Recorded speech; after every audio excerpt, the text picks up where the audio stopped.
नमस्कार साथियों, मैं वेद प्रकाश कुमार स्वागत करता हूं आपका प्रकाश क्लासेस के ऑनलाइन क्लास में। और बगैर किसी देरी के हम लोग पहुंचते हैं अपने पॉइंट पे। हमारा पॉइंट ये है कि आपके जितने भी क्वेश्चंस थे, जितने भी कमेंट्स थे, वो मैंने सारे नोट कर लिए हैं। उन सारे क्वेश्चंस का जवाब हम इसी वीडियो में देने वाले हैं। और उसके बाद हम लोग बात करेंगे अपने सिलेबस के कि किस तरह से मुझे आपकी तैयारी करवानी है और किस तरह से आपको अपनी तैयारी करनी है। क्योंकि हमें उत्तर प्रदेश में लेखपाल का एक पद आपके लिए चाहिए है। जो भी बच्चा हमारे यहाँ चैनल से तैयारी करेगा उसका सिलेक्शन श्योर होना चाहिए, निश्चित होना चाहिए। इसके लिए वीडियो को बगैर इसके क्यों है अंत तक जरूर देखिएगा, क्योंकि आज पूरी प्लानिंग आपको बताने वाले हैं लेखपाल की तैयारी के लिए।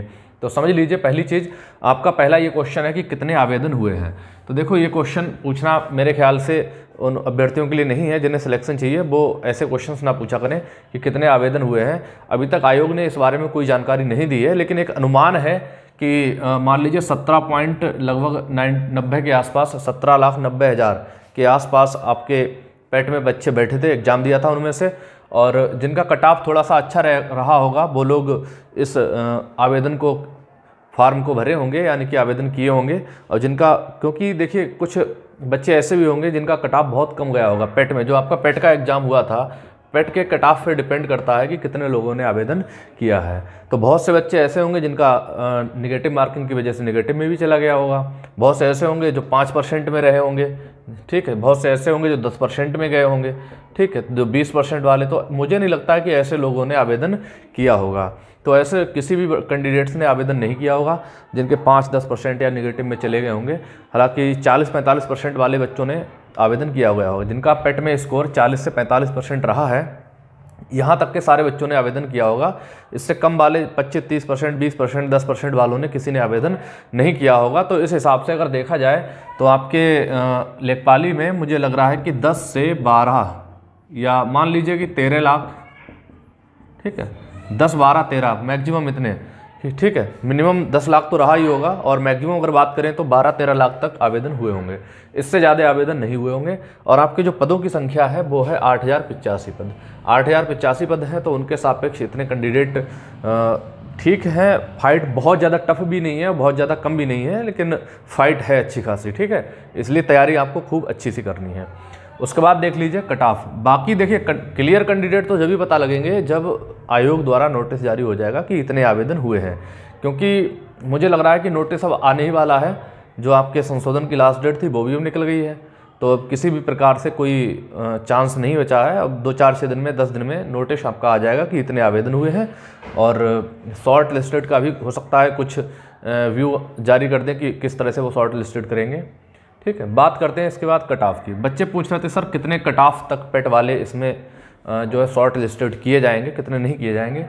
तो कट ऑफ के बारे में भी अभी तक कोई सूचना नहीं है, लेकिन एक अनुमान है। सभी यूट्यूबर जो हैं वीडियो बना रहे हैं एक अनुमान से ही बना रहे हैं। तो मेरा भी एक अपना निजी अनुमान है कि, हालांकि मैंने इससे पहले एक वीडियो बनाया था, उसमें मैंने बताया भी था कि कट ऑफ कहाँ तक अनुमानता जा सकती है। लेकिन हम फिर भी अगर बात करें तो जिनके 50% से एबव हैं, ठीक है, जिनका पेट में स्कोर 50% से एबव है, वो सभी लोग तैयारी में लग जाए मेहनत से।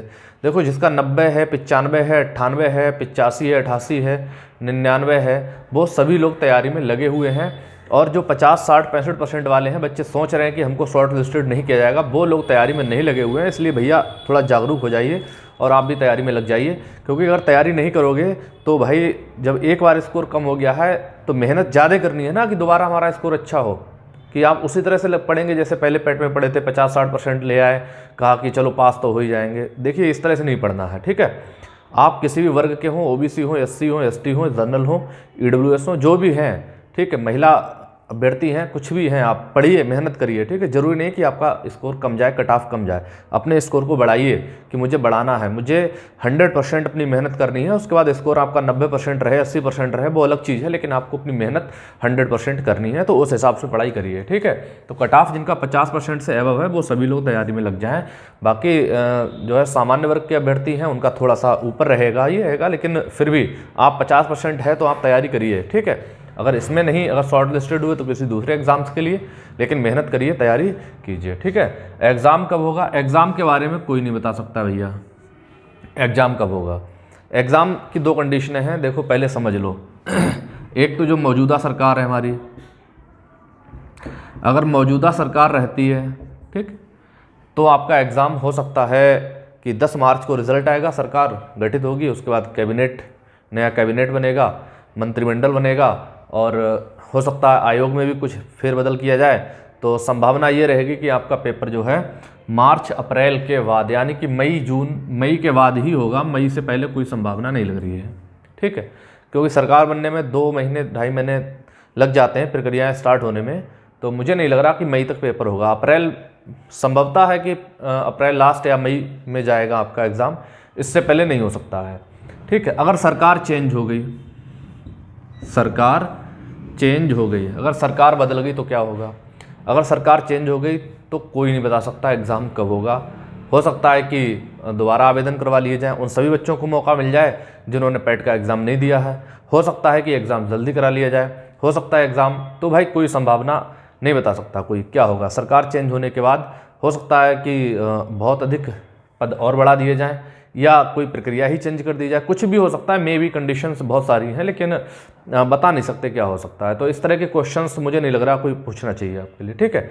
अब शॉर्ट लिस्ट कब आएगी, ये भाई देखो चुनाव तक तो उम्मीद नहीं लग रही है आने की, क्योंकि चुनाव से पहले अगर शॉर्ट लिस्टेड कर देंगे तो भाई कुछ नेगेटिव उसका इफेक्ट पड़ सकता है चुनाव पे, इसलिए मुझे नहीं लग रहा कि चुनाव तक आपकी लिस्ट आने की संभावना है, ठीक है। आयोग जो है नोटिस जारी कर सकता है किस तरह से शॉर्ट लिस्टेड करेंगे क्या नहीं करेंगे, लेकिन शॉर्ट लिस्ट आपकी उम्मीद नहीं है कि 10 मार्च से पहले आ जाए वो अलग चीज़ है, लेकिन मुझे नहीं लग रहा इस तरह से आएगी, ठीक है। ये रहे आपके सारे क्वेश्चंस। अब हम बात करेंगे अपने सिलेबस की, हमें किस तरह से तैयारी करवानी है। देखिए आपके लेखपाली में 4 सब्जेक्ट्स आते हैं, मैथ, हिंदी, जीएस और ग्रामीण परिवेश, ठीक है। ये 4 चीज़ें आ रही हैं, मैथ, हिंदी, जीएस और ग्रामीण परिवेश, यानी कि ग्राम समाज।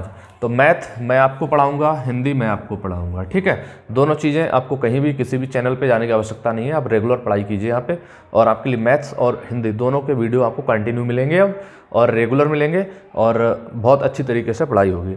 जिसमें देखिए सामान्य अंकगणित, बीजगणित और रेखागणित 3 हिस्सों में डिवाइडेड होता है। तो पहले हम लोग रेखागणित स्टार्ट करेंगे, क्योंकि क्या होता है कि बच्चे सामान्य अंकगणित और बीजगणित पढ़ते रहते हैं, और रेखागणित जब परीक्षा के टाइम यानी कि लास्ट टाइम में पढ़ते हैं तो बहुत अच्छे से तैयार नहीं कर पाते हैं। तो इसलिए क्यों ना हम उस चीज़ को पहले तैयार करें जहाँ से क्वेश्चंस भी ज़्यादा पूछे जाते हैं। लेखपाली में यहाँ से आपके क्वेश्चंस ज़्यादा आने की संभावना रहेगी, यहाँ से रेखागणित से क्वेश्चंस बहुत आएंगे, क्योंकि लेखपाली में यही सबसे ज़्यादा काम है, तो आपको वही सारे क्वेश्चंस पूछे जाते हैं, ठीक है। क्वेश्चंस तो यहाँ से भी आते हैं, क्योंकि हालांकि 25 नंबर का आना है मैथ, तो हम ऐसी तैयारी करेंगे कि हमारे 25 में 25 आएँ। तो 25 में 25 की तैयारी करनी है तो चैनल को तुरंत सब्सक्राइब कर लीजिए और बेल आइकन दबा लीजिए कि जैसे ही वीडियो अपलोड हो तुरंत आपके पास नोटिफिकेशन पहुंच जाए, ठीक है। इसके बाद हम लोग बात करते हैं हिंदी की। हिंदी के लिए सारा कंप्लीट करवाया जाएगा। आप चाहें तो घटना चक्र ले सकते हैं हिंदी की लेखपाल के लिए, और आप लगभग 7-8 बार पढ़ लेंगे। अगर 2, 4, 6 बार, मतलब मिनिमम 5 बार अगर आपने घटना चक्र मिनिमम 5 बार पढ़ ली हिंदी की, तो आपको 25 में 22 नंबर लाने से कोई नहीं रोक सकता है। लेकिन आप हमारे यहाँ कंटिन्यू तैयारी भी करेंगे, प्लस जो बुक्स हैं ऑथेंटिक बुक्स हैं उन्हें पढ़ेंगे, तो नंबर इसमें भी 25 में 25 लाने की पूरी संभावना रहेगी, ठीक है। यहाँ तक कि मैं गारंटी लेता हूँ आप कंटिन्यू पढ़ेंगे तो 25 में 25 इसमें भी और 25 में 25 इसमें भी लेकर आएंगे बहुत आसानी से, ठीक है। अब जीएस की बात कर रहे हैं। जीएस जो है आपके लिए अतुल सर पढ़ाएंगे, जिनके संविधान के वीडियो अपलोड कर दिए गए हैं, कुछ वीडियोज़ आप उन्हें पढ़िए, कंटिन्यू पढ़ते रहिए, ठीक है। ग्रामीण परिवेश में भी 2 दिन के अंदर स्टार्ट हो जाएगा। 2 दिन बाद इसकी भी वीडियो, आपको थोड़ा सा काम चल रहा है इस पर, सर तैयार कर रहे हैं, नोट्स तैयार कर रहे हैं आपके लिए और बना रहे हैं, अच्छा नोट कर रहे हैं कि आपको क्या पढ़ाना है, किस तरह से पढ़ाना है। तो 2 दिन के बाद इसके भी वीडियो आपको उपलब्ध हो जाएंगे ग्रामीण परिवेश के, ठीक है। तो इस तरह से अगर आप कंटिन्यू तैयारी करेंगे, किसी भी एग्ज़ाम्स की तैयारी करने के लिए 6 महीने आपको चाहिए होते हैं, ठीक है। 6 महीने आपको चाहिए होते हैं, जिसमें से 4 महीने कम से कम आप सिलेबस पढ़ेंगे और 2 महीने आप जो है रिवीजन करेंगे। अगर इतना नहीं कर सकते हैं तो उम्मीद न रखिए कि आपका चयन होगा। तो इसलिए मेहनत से पढ़िए कि मुझे 100% योगदान देना है। हमें एक सिलेक्शन चाहिए है अपनी यूपी सरकार में, इस सरकार में, यानी कि अपने प्रदेश में एक पद आपके लिए चाहिए है लेखपाली का। तो मेहनत से लग जाइए, वेतन अच्छा खासा है, ठीक है, और आराम की नौकरी है, कोई परेशान की नौकरी नहीं है, क्षेत्र की थोड़ी सी है, हर तरीके से आप खुश रहेंगे, मतलब पूर्ण रूप से सेटिस्फाई रहेंगे। अगर नहीं सेटिस्फाई होते हैं तो एक बार ले लीजिए, आगे तैयारी करके किसी दूसरे एग्जाम्स में पहुंच जाएंगे हम, लेकिन मेहनत करिए, ठीक है। कोशिश करने वालों की कभी हार नहीं होती, ठीक। बाकी जो है चैनल को सब्सक्राइब कर लीजिए, बेल आइकन दबा दीजिए। आपके जो मित्र हैं, परिवार में भाई बहन जो भी हैं, उन्हें भी बता दीजिए कि सिलेबस स्टार्ट होने वाला है। 2 दिन के अंदर आपको सारे सिलेबस कंटिन्यू सभी वीडियो चारों सिलेबस की सभी वीडियो कंटिन्यू मिलना स्टार्ट हो जाएंगे। ठीक है, बाकी अभी स्मार्ट बोर्ड की व्यवस्था चल रही है बनाने के लिए, हो सकता है बहुत जल्द हो जाए। बाकी आप लोगों के सहयोग की आवश्यकता है। अगर बहुत जल्द जो है एक अकाउंट नंबर आपको प्रोवाइड कराया जाएगा। अगर आप सहयोग करना चाहते हैं तो जो चाहे वो सहयोग कर सकते हैं, और आपके लिए सारे सिलेबस फ्री ऑफ कॉस्ट रहेंगे, किसी भी प्रकार का कोई भी शुल्क नहीं लिया जाएगा। ठीक है, मिलते हैं बाकी नेक्स्ट वीडियो में। जय हिंद दोस्तों।